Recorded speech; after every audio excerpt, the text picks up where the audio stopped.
नमस्कार दोस्तों, आप सभी का स्वागत है आपके चैनल सेज फाइनेंशियल एकेडमी पे। तो आज के एपिसोड में हम लोग फॉरेन एक्सचेंज की एक नई लर्निंग को सीखेंगे। तो आज का टॉपिक है EEFC। आप में से बहुत सारे लोगों को पता होगा, जो लोग फॉरेन एक्सचेंज में सीखना चाह रहे हैं, जो फॉरेन एक्सचेंज में काम कर रहे हैं, उनके लिए हम लोग आज EEFC को बहुत ईजी वे में समझने की कोशिश करते हैं। तो चलिए बिना टाइम गंवाए हम लोग आज का टॉपिक स्टार्ट करते हैं, EEFC।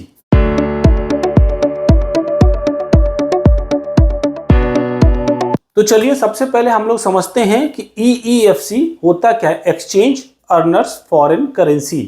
ये अकाउंट जो होता है उन लोगों के लिए होता है जो लोग की फॉरेन अर्निंग होती है, मतलब वो इंस्टीट्यूशन, वो कंपनी जो फॉरेन से अर्निंग होती है, जो फॉरेन से उनके पास पैसा आता है, उसके लिए ये अकाउंट होता है। इस अकाउंट का जो सबसे बड़ा बेनिफिट ये है कि जो एक्सचेंज की कॉस्ट होती है वो नहीं लगती अगर आप EEFC अकाउंट खोलते हैं। तो चलिए पहले हम लोग समझते हैं इसकी मीनिंग को। तो EEFC अकाउंट जो है वो क्या कहलाता है? Exchange earners foreign currency account, EEFC इसका फुल फॉर्म है। ये एक अकाउंट है, ठीक है, जो मेंटेन किया जाता है foreign currency with N authorised dealer category 1। Authorised dealer category 1 कोई भी बैंक हो जो शेड्यूल्ड कॉमर्शियल बैंक है, वो बैंक, उसकी वो ब्रांच जो फॉरेन एक्सचेंज में डील कर सकती है, वो ऑथराइज्ड डीलर कैटेगरी 1 में आती है। तो RBI ने परमिशन दिया है वो सारे शेड्यूल्स बैंक जिनकी ब्रांचेज अगर फॉरेन एक्सचेंज में हैंडल करने के लिए ऑथराइज हैं, जिनके पास ऑथराइज्ड डीलर कोड है, वो सारी ब्रांचेज कैटेगरी 1 में काउंट की जाती हैं, ठीक है। तो मतलब वो सारे बैंक जिनकी कैटेगरी 1 की ब्रांचेज हैं वो EEFC अकाउंट खोल सकते हैं। उन सारे पर्सन, उन सारे इंस्टीट्यूशन के लिए जिनकी फॉरेन अर्निंग है, ठीक, ये क्लियर हो गया। तो उसके बाद क्या बोलते हैं कि इट इज अ फैसिलिटी, ठीक है, to provide to the foreign exchange earners including exporter to credit 100% of their foreign exchange earning to the account so that the account holders do not have to convert foreign exchange into rupees and vice versa, thereby minimizing the transaction cost।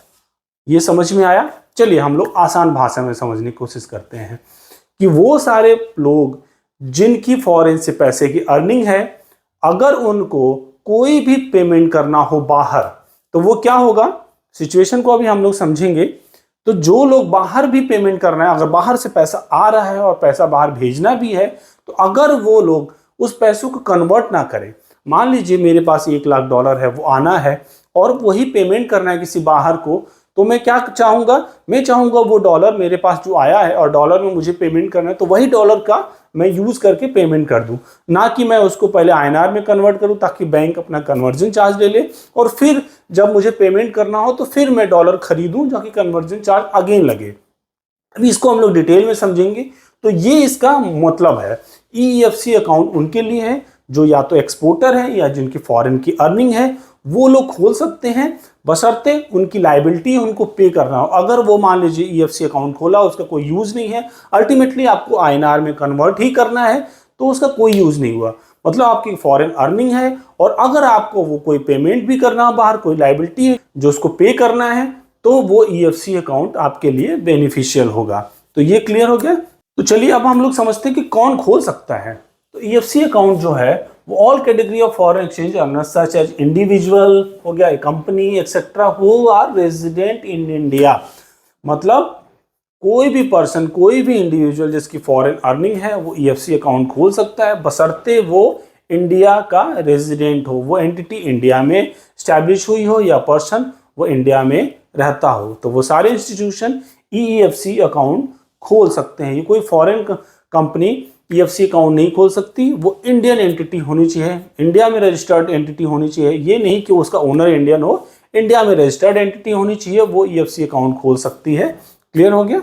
इसके rules को भी समझते हैं, अभी illustration में हम लोग समझेंगे, तो उसके पहले हम लोग इसके रूल्स को भी समझते हैं। तो अगर आपने EEFC अकाउंट खोला है तो क्या होगा, आपका फॉरेन से पैसा आपका आएगा और उसको बिना कन्वर्ट किए आप उसी करेंसी में आप रख सकते हो। तो EEFC अकाउंट जो होते हैं वो करेंसी वाइज अकाउंट होते हैं। जैसे मान लीजिए सारी कन्वर्टेबल, जो फ्रीली कन्वर्टेबल करेंसीज हैं, उसमें आप EEFC अकाउंट खोल सकते हो। जैसे आपका डॉलर हो गया, यूरो हो गया, GBP हो गया, JPY एक्सेट्रा, कोई भी अकाउंट है वो आप खोल सकते हो। अगर आपका डॉलर का पैसा आया तो आपने एक डॉलर ईएफसी अकाउंट खोला है तो उसमें क्रेडिट होगा।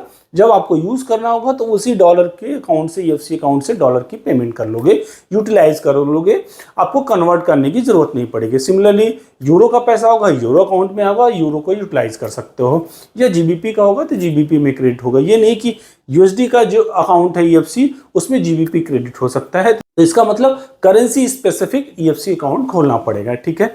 अब इसका रूल्स क्या बोलता है, अगर आपका ईएफसी अकाउंट में पैसा आया तो वो जो है जिस महीने में आपका पैसा आया उसके नेक्स्ट मंथ के एंड में फोर्सफुली वो कन्वर्ट कर दिया जाएगा अगर आपने उसको यूज नहीं किया। इसका मतलब ये नहीं है कि आपका कोई भी ईएफसी में पैसा आया, ईएफसी मतलब फॉरेन अर्निंग आई, वो इनडेफिनिट पीरियड के लिए आपने बिना कन्वर्ट किए आप रख सकते हो। इसके लिए गाइडलाइंस है।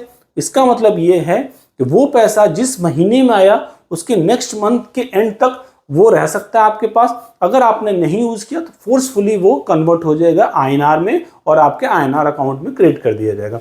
इस रूल से बचने के लिए एक बेनिफिट भी है। अगर आपकी कोई लायबिलिटी है नियर फ्यूचर, मान लीजिए नेक्स्ट मंथ में वो नहीं, उसके अगले महीने में अगर आपको वो पूरा करना है, उसको पेमेंट करनी है, और आपकी जैसे कोई एलसी है, कोई फिक्स लायबिलिटी है, उसको पे करना है, तो आप क्या कर सकते हैं, उसकी अंडरटेकिंग जो डॉक्यूमेंट्स हैं वो अपनी एडी बैंक को दे सकते हैं और उसके थ्रू उस अकाउंट पे होल्ड करा सकते हैं, ताकि वो कमिंग मंथ के नेक्स्ट मंथ में जो होगा वो फोर्सफुली कन्वर्ट ना हो और आपकी लायबिलिटी जब भी आने वाली है उसके कमिंग मंथ में तो वो पे कर सकते हो। बट एज पर रूल्स जिस महीने में पैसा आया उसके नेक्स्ट मंथ में अगर यूज नहीं हुआ तो फोर्सफुली वो कन्वर्ट कर दिया जाता है नेक्स्ट मंथ के एंड तक। ये क्लियर हो गया। अब हम लोग ईएफसी के बेनिफिट को भी समझने की कोशिश करते हैं एक एग्जाम्पल के थ्रू। तो अभी हम लोग एग्जाम्पल लेंगे, एक कंपनी जिसने ईएफसी अकाउंट खोला है और जिसने ईएफसी अकाउंट नहीं खोला है उसको कैसे बेनिफिट होगा ईएफसी अकाउंट खोलने से। तो चलिए हम लोग यहाँ पे समझते हैं। ये है जो विदाउट ईईएफसी है अकाउंट, ठीक है, नॉर्मल करंट अकाउंट से ट्रांजैक्शन करता है, और ये जो है एंटिटी वो विद ईईएफसी अकाउंट से ट्रांजैक्शन करता है। इसको हम लोग समझते हैं। इसमें जो दोनों कंपनी है वो एंटिटी है, वो सेम काम करती है। ये क्या है इनका काम, ये जो है एक्सपोर्टर हैं और इंपोर्टर भी हैं, ठीक है। एक्सपोर्टर जो है बेसिकली वो शू बनाते हैं और इसके लिए रॉ मटेरियल जो है वो खरीदते हैं दूसरी कंट्री से। एग्जांपल लेते हैं, ये क्या है, शू जो है एक्सपोर्ट करते हैं यूरोप में और यूएस में, बहुत सारी कंट्रीज में, और जो इंपोर्ट करते हैं ये रॉ मटेरियल वो करते हैं कहाँ से, चाइना से, ठीक है। ये क्लियर हो गया। ये दोनों एंटिटी जो हैं वो रॉ मटेरियल चाइना से खरीदती हैं। मान लीजिए रबर हो गया, केमिकल्स हो गया शू के लिए, और वो मैन्युफैक्चर करते हैं शू इंडिया से और उसको एक्सपोर्ट करते हैं दुनिया की अलग कंट्रीज में, ठीक है। अब एग्जांपल लेते हैं यहाँ पे, उसको $1 लाख उसका पेमेंट आया, ठीक है। यहाँ पे पेमेंट आया और उसने क्या किया, इस पेमेंट्स को अपने करंट अकाउंट में क्रेडिट कर लिया। और मान लीजिए आज का रेट जो है वो चल रहा है कितना, 81 रुपीज, ठीक है। उसने क्या हुआ, बैंक को बोला मुझे कन्वर्ट कराना है और मुझे अकाउंट में क्रेडिट करना है। बैंक ने बोला ठीक है, आपका $1 लाख क्रेडिट हो जाएगा। और उसने क्या हुआ, 81 का रेट चल रहा है, उसने बोला मैं आपको 80 रुपीज में आपका डॉलर खरीदूंगा, ठीक है। बैंक ने क्या हुआ, अपना मार्जिन भी लेता है और उसने 80 के रुपीज से 80 लाख ट्रांसफर कर दिए, ठीक है। और बैंक ने इसमें क्या हुआ, डायरेक्ट 1 लाख हर डॉलर पे 1 रुपये कमा लिया। 1 लाख उसको कन्वर्ट करने में ही प्लस जीएसटी और चार्जेस जो हैं वो अलग से लिए, 1 लाख रुपए पर डॉलर 1 रुपये उसने कमाया, बैंक ने यहाँ पे उसको क्रेडिट हो गया। अब क्या हुआ, सिमिलरली उसको पेमेंट करना था अपने लायबिलिटी के लिए, जो भी उसके रॉ मटेरियल के लिए, और उसने 90,000 उसको पे करना था। हम $90,000 पे करना था। अगेन वो बैंक के पास गया, उसने बोला कि मुझे पे करना है। बैंक ने बोला ठीक है, 81 रुपीज चल रहा है डॉलर का रेट जो अभी चल रहा है, और मैं आपको 1 रुपये मार्जिन लूंगा और 82 रुपीज में आपको दूंगा, डॉलर बेचूंगा, ठीक है। वही डॉलर जो 81 में चल रहा है वो 82 में बेचेगा बैंक, किसको, पार्टी को। और पार्टी ने क्या हुआ, $90,000 खरीदे पेमेंट करने के लिए 82 के रुपीज पे। यहाँ पे क्या हुआ, फिर क्लाइंट ने 90,000 कन्वर्जन का चार्ज पे किया बैंक को, और साथ ही साथ जो भी चार्जेस और जीएसटी अलग से पे किया।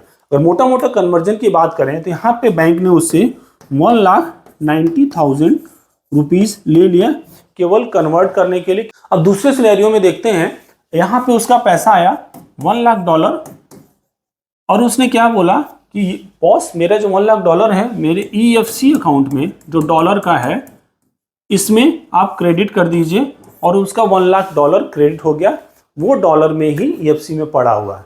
ठीक है, जैसे उसकी लायबिलिटी का पेमेंट करने आया, उसने $90,000 का पेमेंट किया किस अकाउंट से, वही EEFC अकाउंट से जो डॉलर में है। ठीक है, तो उसको कन्वर्ट करने की जरूरत नहीं क्योंकि उसके पास ऑलरेडी डॉलर पड़ा हुआ है, और उसमें से $1,00,000 में से 90,000 उसने अपनी पार्टी को पे कर दिया।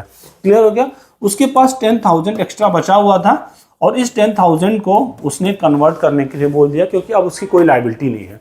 अब यहाँ पे जब क्रेडिट हो रहा है तो बैंक ने बोला कि बॉस 81 चल रहा है, मैं आपको कितना दूंगा, 80 का रेट दूंगा। ठीक है, उसने बोला कोई नहीं, ठीक है आप दे दीजिए। और बैंक ने क्या हुआ, यहाँ पे 10,000 कमाया उससे, हर ₹1 लिया उसने पर डॉलर, और उसको 10,000 रुपीज कमाया बैंक ने, उसको क्रेडिट कर दिया। अब इन दोनों सिनेरियो में हम लोग देखते हैं, यहाँ पे उसने 1,90,000 बैंक ने कमाया, जो कि इस सिनेरियो में केवल 10,000 बैंक ने कमाया। तो इस तरह से ये EFC अकाउंट से बेनिफिट लेते हैं। जो भी करेंसी का एक्सचेंज होता है, वो करेंसी का एक्सचेंज अगर कोई कंपनी उसको फॉरेन से अर्निंग होती है, फॉरेन में पेमेंट भी करना होता है, तो उसके लिए EFC अकाउंट एक बहुत ही बड़ा रोल प्ले करता है। उसके लिए कॉस्ट सेविंग होता है। तो वो सारी कंपनी जिनको इंपोर्ट से रिलेटेड, एक्सपोर्ट से रिलेटेड पैसा आना है और जाना है, तो वो EFC अकाउंट जरूर खुलाती हैं। होप आज के वीडियो से आपको समझ में आया होगा कि एक्सचेंज अर्नर्स फॉरेन करेंसी जो EEFC बोलते हैं, फॉरेन एक्सचेंज में कितना बड़ा रोल प्ले करता है, कैसे काम करता है, इसके क्या रूल्स रेगुलेशन है, और एग्जांपल से हमने आज इसको लाइव समझा। अगर आपको ये आज का वीडियो पसंद आया तो प्लीज लाइक करिए, सब्सक्राइब करिए, और साथ ही साथ अपने लोगों को शेयर भी करिए और कमेंट करना ना भूलिए। Thank you everyone.